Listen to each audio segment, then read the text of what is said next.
Titans, this entire time you're telling me that you could have joined the Warlocks with grenade spam, yet you kept quiet? Honestly, understandable. Everyone knows Destiny 2 Titans have it the worst out here. I mean, the millisecond you guys get anything noteworthy, Bungie jumps on that with zero hesitation. Hell, I wouldn't want this Solar Titan build nerfed either. It's about time you guys get a bit of the limelight. Spamming grenades, spamming the melees, survivability being a worry of the past. Nothing more to be said other than let's just get right into the build. Starting us off with the subclass, of course we will want to be on the Titan Solar subclass, and we want to be running arguably the only two good aspects. Soul Evictus for that ungodly amount of healing, and Roaring Flames for that ×3 72% increase in ability damage. Just maxing out as much as we can. For the melee, we're going to be going with All Reliable, the Throwing Hammer, for the basic reason that you can just easily refresh it by going and picking it up, and for the cure effect it gives you upon picking it back up. And for our grenade, it has to be Fusion, for we will be pairing this with the Titan exotic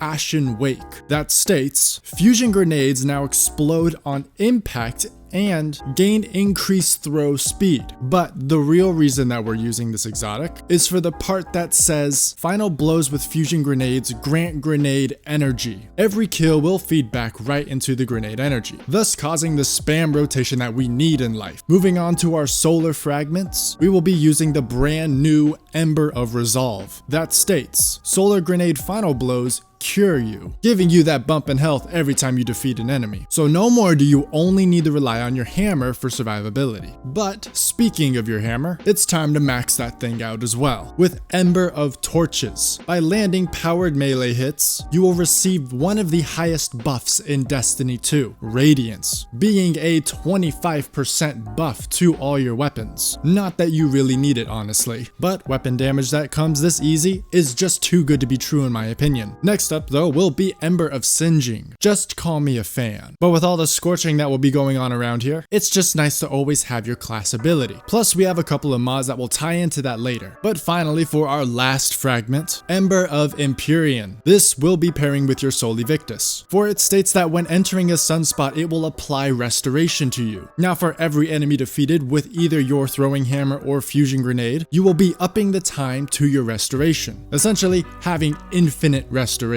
But now time for the mods that will help keep the grenades coming. Starting off with the helmet, I went with Ashes to Assets and one hands-on mod, saying that the build is not exclusive to just one ability that is able to be spammed. It's nice just to have both going for you. For the arms, obviously we have to go with both firepower and heavy-handed. You could go one way or another, but both will overdo the orb creation, which is exactly what we want. And then top it off with a singular grenade kickstart mod, for Ashen Wake's ability is goated and will do most of the work. This kickstart mod will be your contingency for when your fusion grenade is not fully replenished yet. Moving on to the chest piece, of course use whatever standard defense mods will help you at the time, but also throw in a singular supercharged mod so we can stack even more armor charges on our Titan, making your contingency mod, grenade kickstart, resupply even more when it comes time. And then for the legs, slap on a stacks on stacks mod. This will mean in only 2 orbs of power, we will be full on armor charges, just capping ourselves off even faster. And then for our class piece, I tripled up on the bomber mods. For when Ember of Singeing gives us our barricade back, we can place that down and get even more grenade energy back. And that's the entire mod setup for you as well. Now from here, I would normally recommend you a weapon, but I found myself not using weapons at all. So really, run whatever you want. If running 0 weapons was an option, that would still be viable here. It is what it is. Now I hope this build does you guys some wonders out there. I can say for myself that it definitely has. If you have enjoyed this video, a like and subscribe would be very much appreciated. I'll see you all in the next one. Peace.